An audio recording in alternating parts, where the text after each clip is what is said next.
नमस्कार स्टूडेंट्स, कक्षा 6 हमारा राजस्थान अध्याय 3 इतिहास जानने के स्रोत, यानी जो भी हम प्राचीन काल का जो इतिहास हम पढ़ रहे हैं उसकी जानकारी हमें कहाँ से मिलती है। तो इतिहास जानने के जो मुख्य स्रोत है वो है पुरातात्विक एवं साहित्यिक स्रोत। दो भागों में इनको बांटा गया है। इतिहास जानने के जो स्रोत है पुरातात्विक और साहित्यिक स्रोत। अब पुरातात्विक स्रोत से आप क्या समझते हैं? देखो, प्राचीन काल के वे अवशेष जिनसे हमें स्थान, घटनाओं, संदर्भों को समझने में सहयोग मिलता है उनको हम पुरातात्विक स्रोत कहते हैं। यानी खुदाई के अंदर या अन्य स्थानों पर हमें जो ऐसे अवशेष मिले हैं, ऐसी वस्तुएं मिली है जिन पर उन घटनाओं का वर्णन किया गया है, उस समय के राजाओं के बारे में बताया गया है, तो उनको हम क्या कहेंगे? पुरातात्विक स्रोत कहेंगे। ऐसे स्रोतों में देखो अभिलेख किसे कहते हैं ये आगे हम पढ़ेंगे। मुद्रा मतलब सिक्के, ये सिक्के चांदी, तांबा, सोना आदि के सिक्के चलते थे। स्मारक, भवन, दुर्ग वगैरह, कलाकृतियाँ, चित्र बनाए हुए, मूर्तियाँ बनाई हुई उत्खनन से प्राप्त सामग्री, ये सब क्या कहलाते हैं? पुरातात्विक स्रोत कहलाते हैं। अभिलेख देखो क्या है अभिलेख? ये शिलालेखों पर, यानी पत्थर की जो पट्टिकाएं, शिलालेख किसे कहते हैं? पत्थर की पट्टिकाओं पर और स्तंभों पर, यानी पिलर बना दिए, भवनों के जो स्तंभ है उन पर, और गुफा की दीवारों पर, मूर्ति प्रतिमाओं पर, स्तूपों पर, मठों पर, तालाबों, खेतों में खड़ी शिलाओं, ताम्र पत्रों पर जो लेख उत्खनन किए गए हैं, और इनको बहुत ही साफ सुंदर तरीके से लिखा गया है ताकि आने वाले लोग हमारे जो भविष्य के लोग हैं वो इन अभिलेखों को पढ़कर पता लगा सके कि पहले इस प्रकार का शासन चलता था, ऐसे राजा होते थे, ये इनकी परंपराएं थी, रीति रिवाज थे, ये देवता थे। इसकी जानकारी के लिए उस समय के जो राजा थे वो अभिलेख लिखवाते थे। अभिलेखों की उपयोगिता हम पढ़ चुके हैं। ये अभिलेख गद्य व पद्य दोनों शैलियों में लिखे जाते थे। इनके अंदर नाम, किसी राजा का नाम, घटना की तिथियां, शासन कार्यों, आज्ञाओं का उल्लेख हमें मिलता है, यानी उस समय के राजाओं के बारे में हमें जानकारी मिलती है। तत्कालीन सामाजिक, राजनीतिक, धार्मिक और सांस्कृतिक जीवन आदि की जानकारी मिलती है। तत्कालीन सामाजिक यानी समाज कैसा था, समाज में मुखिया माता थी या पिता था, किस प्रकार वो अपना जीवन यापन करते थे।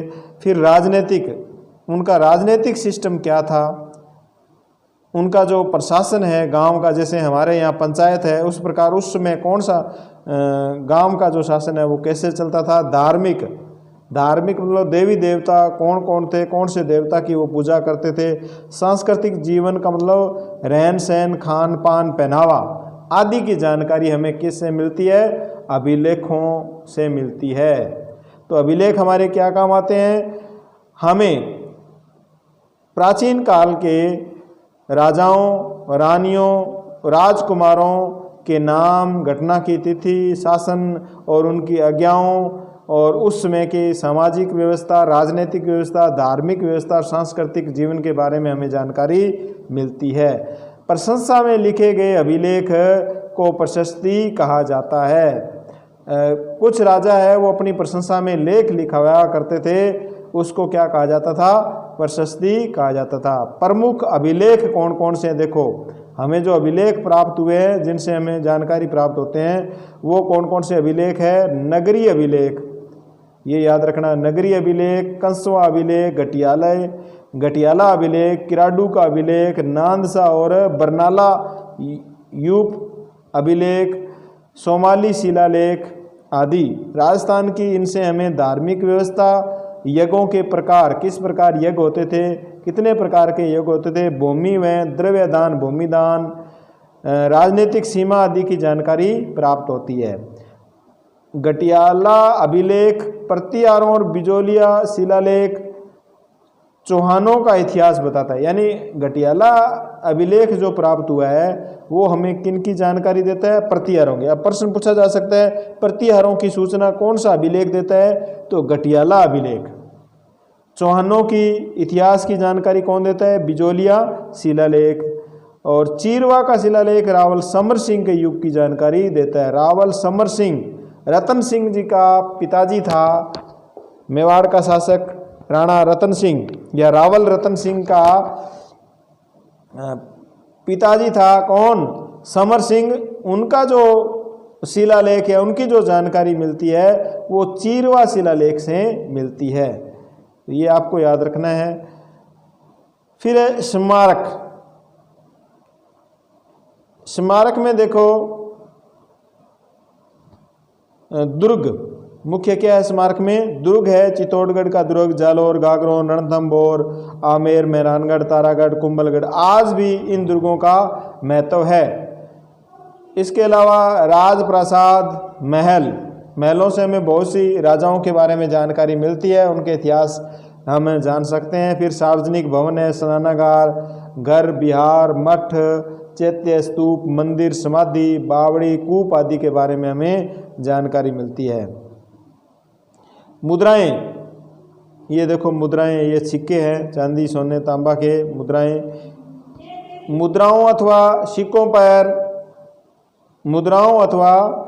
सिक्कों पर छापों, प्रतीकों से किसी भी काल विशेष की राजनीतिक, धार्मिक और आर्थिक स्थिति का हमें पता चलता है। यानी सिक्कों पर किसी राजा का चित्र बन गया तो उसमें राजा कौन था, राजनीतिक स्थिति का, कोई मूर्ति लगी हुई है, मंदिर बना हुआ है तो धार्मिक स्थिति का, और आर्थिक स्थिति का मतलब हमारी जो मुद्रा है वो कहीं दूसरे शहर या देश में मिलती है तो हमें पता चलता है कि उसमें व्यापार वाणिज्य चलता था। तो सिक्के राज्य व शासकों की शक्ति के सूचक भी थे। बर्तन और कलाकृतियाँ, अब देखो बर्तन भी मिले हैं, उनमें जो कलाकृतियाँ हैं उन बर्तनों की बनावट, पॉलिश, रंग उस काल की उत्कृष्ट कला को दर्शाते हैं।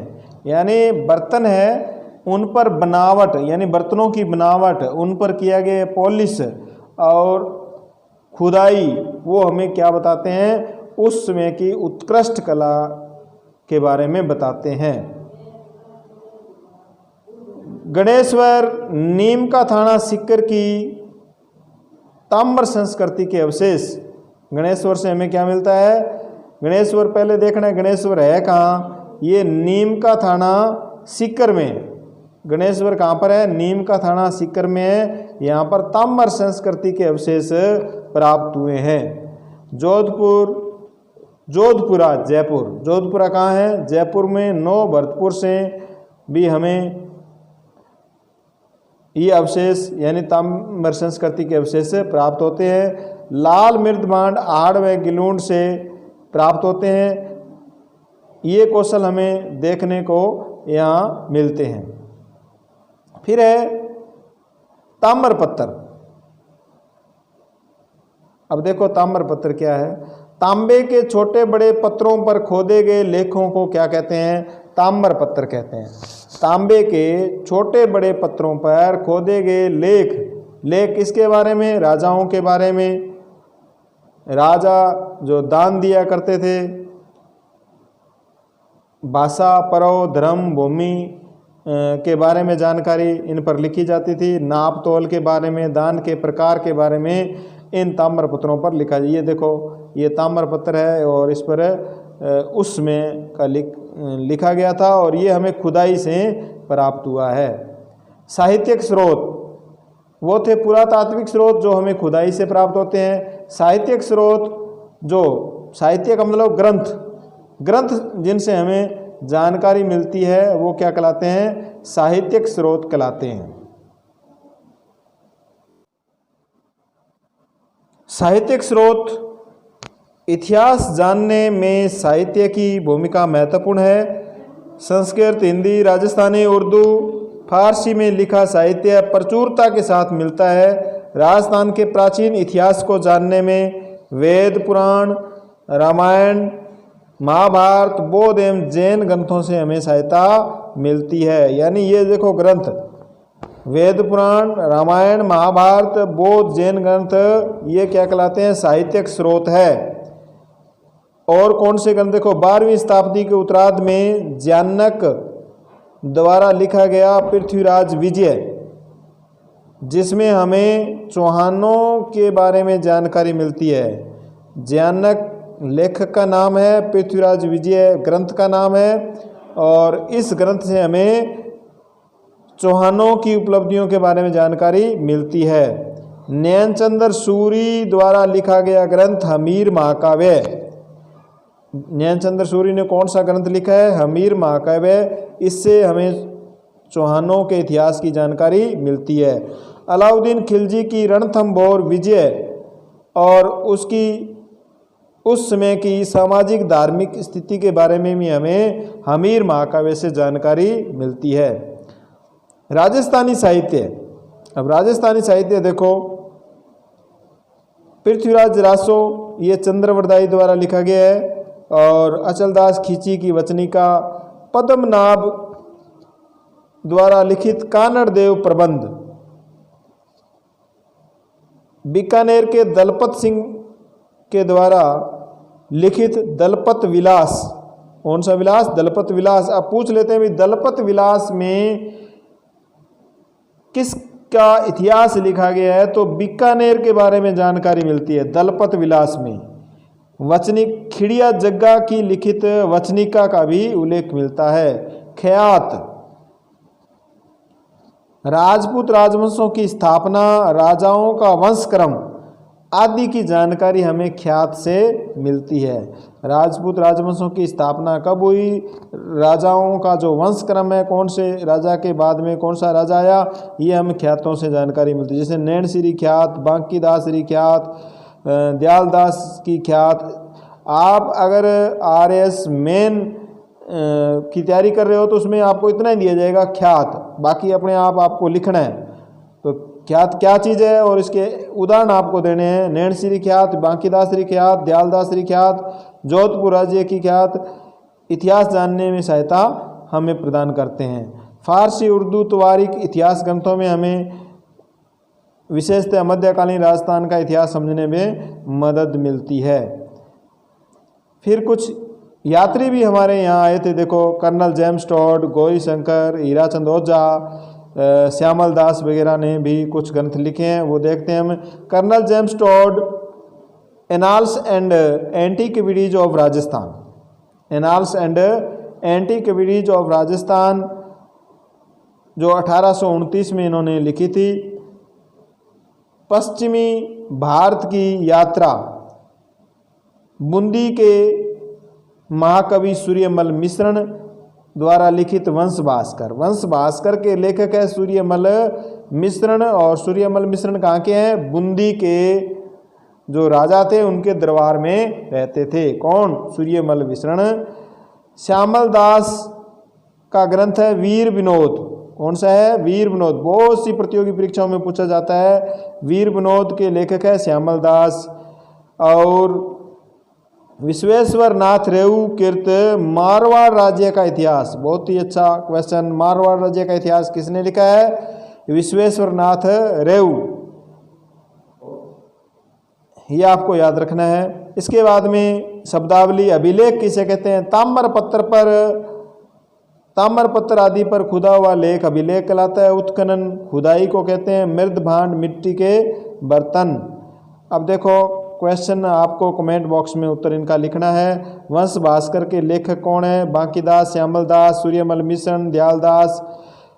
प्रशंसा में लिखे गए अभिलेख क्या कहलाते हैं? संस्कृत में उत्कीर्ण शिलालेख रावल समर सिंह के युग की हमें जो जानकारी देते हैं वो कौन सा अभिलेख है आपको बताया था। अति लघुतरात्मक प्रश्नों के उत्तर भी आपको लिखने हैं, तो ये क्वेश्चन आंसर आपको करने हैं। धन्यवाद।